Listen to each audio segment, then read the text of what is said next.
एक चरित्र आता है शिव महापुराण का। भगवान देवाधिदेव महादेव भगवान शंकर पार्वती जी को लेकर समुद्र के तट पर भ्रमण कर रहे थे। माँ जगत जननी जगदम्बा पार्वती जी उनके साथ में घूम रही हैं, भ्रमण कर रही हैं।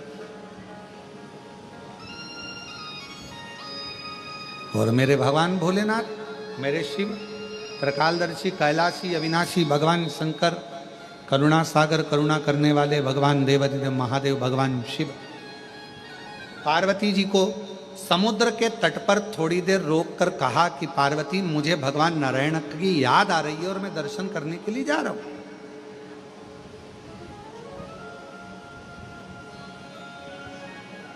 मैं पहुंच रहा हूं शिव कहे। पार्वती जी को समुद्र के तट पर छोड़ दिया। समुद्र के तट पर मां पार्वती जी रुक गई।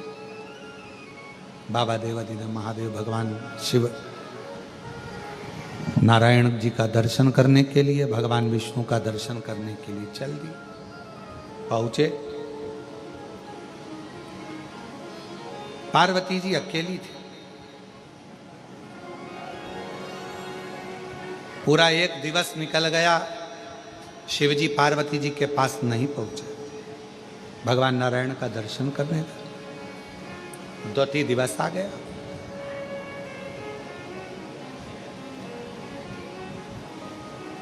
पार्वती जी को लगा कि आज हरतालिका है, जो मैंने बाल्य अवस्था में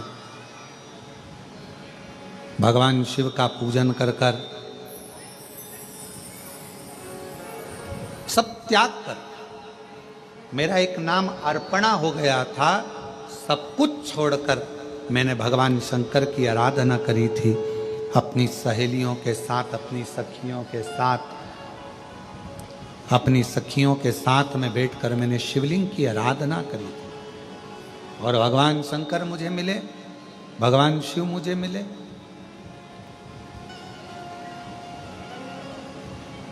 पार्वती जी को हरतालिका व्रत बहुत प्रिय है, बहुत। इसलिए शिव महापुराण की कथा कहती है, भगवान शंकर का चरित्र कथा है, जो हरतालिका तीज के दिन ये माँ जगत जननी जगदम्बा अम्बा माता पार्वती जी के ही मुख से निकली हुई वाणी और शिव जी के मुख से निकली हुई वाणी है। जो हरतालिका तीज के दिन जैसे माँ जगत जननी पार्वती जी ने फुलेरे को बांधकर, फुलेरे का सुंदर स्वरूप बनाकर उसमें मुझे विराजमान कर कर मेरी आराधना करी थी, तो जो नारी, जो पुरुष, जो संसार का मनुष्य फुलेरे का दर्शन करता है, शिव कहते हैं मैं पार्वती के साथ उसका कल्याण कर देता हूं, उसका भंडार भर देता हूं। पार्वती जी ने हाथ जोड़कर हृदय में संतोष धारण कर कर, हे बहुला, हे सुरभि, हे सुशीला,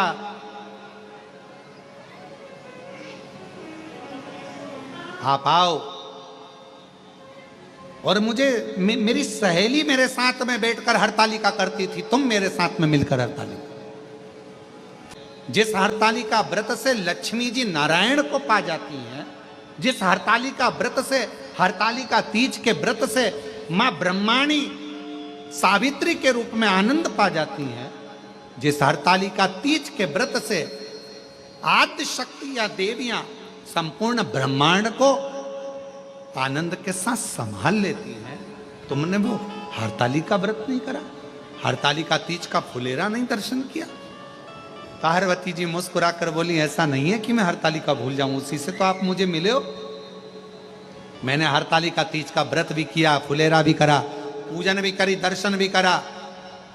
भगवान शिव कहने लगे, कोई प्रमाण? शिवलिंग था विसर्जन कर दिया, निर्माल्य था विसर्जन कर दिया, समुद्र की लहरें आई, सब धोकर चली गई। अब क्या तुम्हें प्रमाण दूं मैं? क्या प्रमाण? शिव जी कहने लगे प्रमाण तो देना पड़ेगा। तो पार्वती जी ने देखा गाय ने मेरा साथ दिया था, गौ माता को बुलाया, हवाई लगाई। पार्वती जी ने, गौ माता इधर आओ, जल्दी आओ। शिव जी प्रसन्न हो रहे थे, हंस रहे थे। भगवान शंकर को मालूम था ये ब्रह्मा जी लेकर आए थे। केतकी के फूल को और गौ माता को। शिव जी ने कहा कि तू मुझे झूठा ठहरा रही थी, आज देख तू। और गौ माता आई। पार्वती जी ने हाथ जोड़कर कहा, गौ माता, अपन ने पूरी रात हरतालिका का पूजन करा, व्रत करा, साधना करी, फुलेरा करा, दर्शन किया। बोल दे शिव जी के सामने कि हरतालिका का व्रत पार्वती जी ने किया। गौ माता ने मन में सोचा, इतना बड़ा व्रत किया, मुझे खाने को कुछ नहीं दिया। पूरी रात खड़ी रही फुलेरा लेकर, पूरी रात। गौ माता ने शिव जी के सामने पार्वती के लिए कह दिया, नहीं करा, नहीं। पार्वती जी की आंख में जल भर गया। री गौ माता, मैं तो सोची थी कि मेरे प्रभु ने तुझे शब्द कहा तो मैं उनको तुझे माफ करवा दूंगी आज, पर आज फिर झूठ बोल गई। जा, कलिकाल में मृत्यु लोक में तो विचरण करेगी। अच्छा तो तुझे खाने को मिलेगा ही मिलेगा, पर साथ में लोग तुझे झूठा भी खिला देंगे, क्योंकि तू झूठ बोल गई है। तूने झूठ बोला है, झूठ। एक झूठ बोलने पर मनुष्य हो, गंधर्व हो, अप्सरा हो, चाहे देवता हो, अगर वो झूठ बोल जाते हैं तो उनको पृथ्वी पर आकर एक ना एक बार झूठन खाना ही पड़ती है। झूठन खाना पड़ती है। क्यों झूठ बोलना, क्यों झूठ करें? गौ माता ने हाथ जोड़े, पार्वती जी के निवेदन करा, कृपा करो, करुणा करो, दया करो, कृपा करो। तब भगवान शंकर जी ने कहा गौ माता से, मां सुनो गौ माता,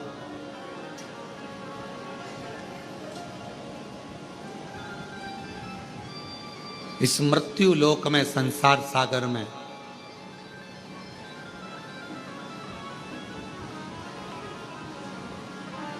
तुम पुनः अपनी योनि से भी अगर मुक्त होना चाहते हो, मेरी अविरल भक्ति को प्राप्त करना चाहते हो, फिर जन्म ना मिले, कोई व्याधियां ना घेरे, कोई दुख ना घेरे, कोई कष्ट ना घेरे, तो मृत्यु लोक में जो जगत जननी पार्वती जी जिस हरताली का व्रत का प्रमाण दिलवा रही है, उस हरताली का व्रत का जो फुलेरा बंधेगा, वो फुलेरा प्रत्येक नारी के जीवन का प्रमाण वो फुलेरा देगा, वो फुलेरे का पुष्प देगा और शिव की पूजन देगा, कोई दूसरा नहीं। 5 पत्तियां, किसी भी वृक्ष की 5 पत्तियां तोड़कर तुम जब दर्शन करने के लिए जाओ तो फुलेरे के नीचे जो भगवान शंकर विराजमान है, 5 पत्तियां किसी भी वृक्ष की तोड़कर समर्पित करो। किस लिए कही जाती है? तो कहा 365 दिन में केवल एक दिन ऐसा होता है हरतालिका तीज का, जिस दिन शंकर भगवान पार्वती जी के साथ में 64 योगिनियों के साथ में भगवान श्री गणेश, भगवान श्री कार्तिकेय और भगवान शंकर की 5 बेटियां जया, विषहरा, शामरी बारी, दौतली देव के साथ में, अशोक सुंदरी के साथ पूर्ण रूप में विराजमान होते हैं। और शिव जी 5 पत्ती चढ़ाने वाले जीव को 5 मुख से हरतालिका तीज के दिन फुलेरे का दर्शन 5 जगह पर कर 5 पत्ती समर्पित करने वालों को शिव जी अपने 5 मुख से आशीर्वाद प्रदान करना प्रारंभ कर देते।